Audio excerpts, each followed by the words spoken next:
Although WWE is passed off as being scripted, real-life accidents and pain do occur. Wrestlers indeed do their best to control violence and entertain spectators, but some injuries are almost unavoidable. First, matches start with a warning to viewers never to try this at home, and an admonition to players that injuries can happen at any time. In this clip, we look at some of the most devastating falls that have rocked WWE. These 10 falls are the most devastating in the history of the WWE. Number 10. Undertaker's orbital bone. If you were asked to guess who would come out as victorious out of a Rey Mysterio and Undertaker match, you'd swear that the latter would deal with the little man. Well, you may be wrong, because with games like WWE, you can never predict a definite win. During a SmackDown taping on May 25, 2010, Rey Mysterio hit a senton that smashed Undertaker's face in. Ironically, Undertaker defeated the little man by way of the Tombstone Piledriver. The plan after the win was to put the winner in SmackDown's World Title match at the Fatal 4-Way. His injuries led him to withdraw from the game and slip into a vegetative state. It is not the first time the wrestler has had a broken orbital bone, as he had suffered it previously. In 1995, he was off the game for several months due to an injury, and when he returned, he wore protective masks. Number 9. John Cena's pectoral. John Cena's body at one point didn't allow him to do all he wanted to do. For instance, his frailty stripped him of the WWE title earlier than he expected.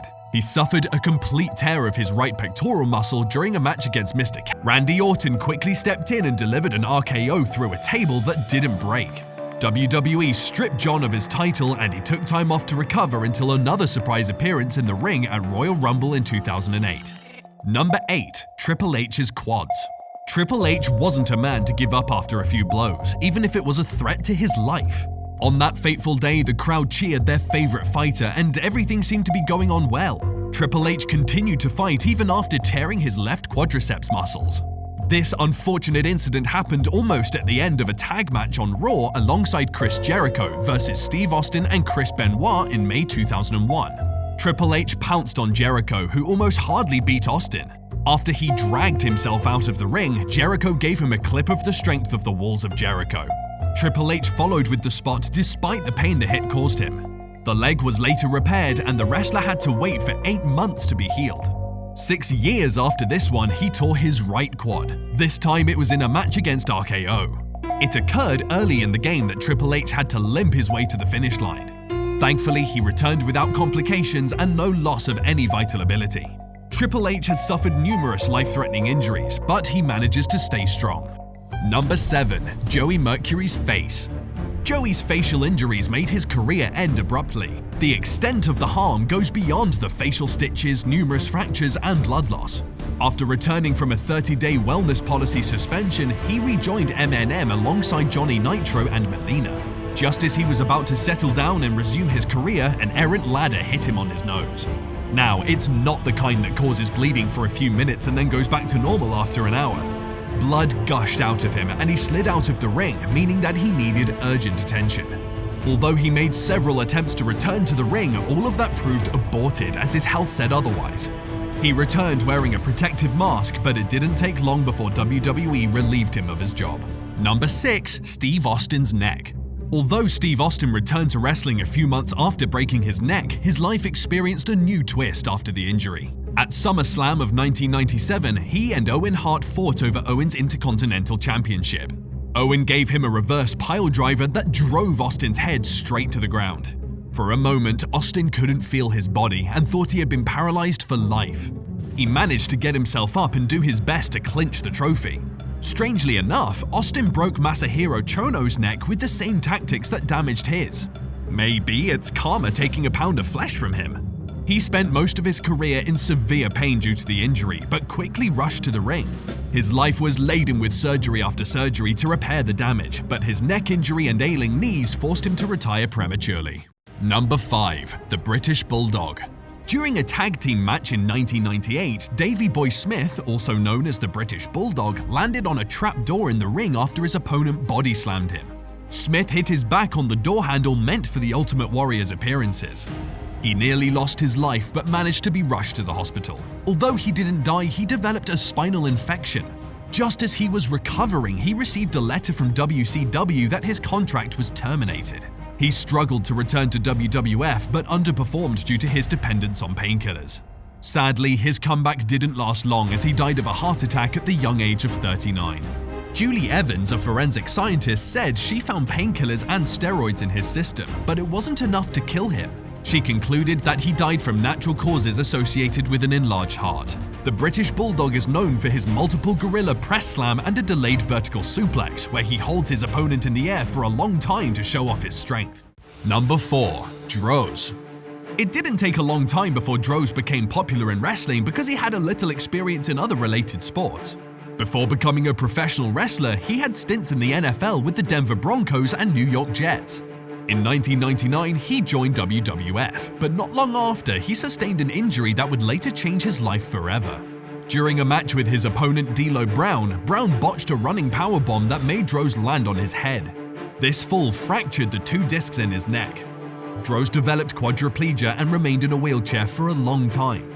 As the story goes, he didn't get the proper jump to aid in D'Lo's running powerbomb, while Brown couldn't get a good grip because of Droz's loose shirt.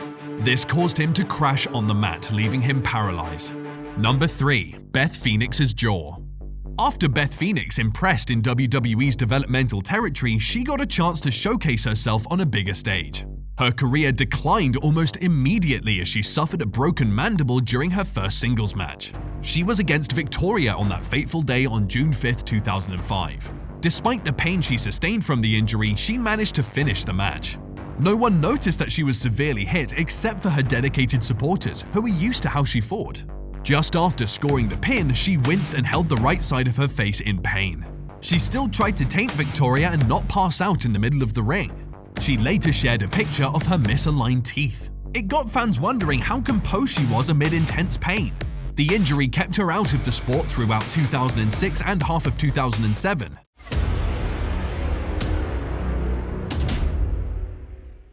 And on to our best pick.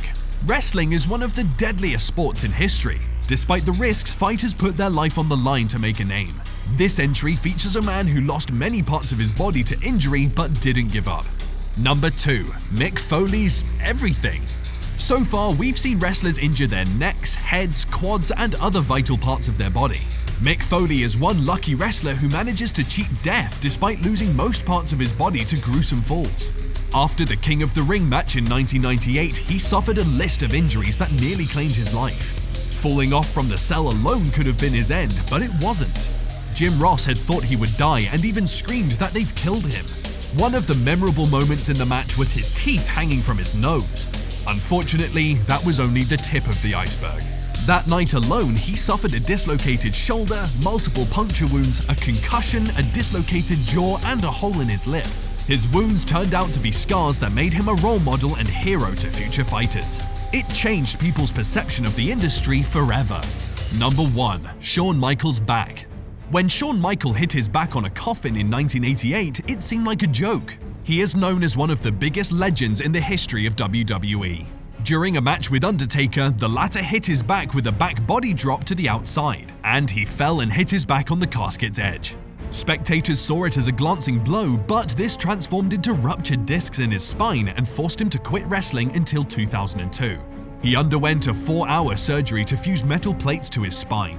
He missed a significant chunk of his young age due to the devastating injury. His fans are wondering how many classics he would have produced had he not collided with the coffin. Following his retirement from active sports, he made several non-wrestling appearances in WWE.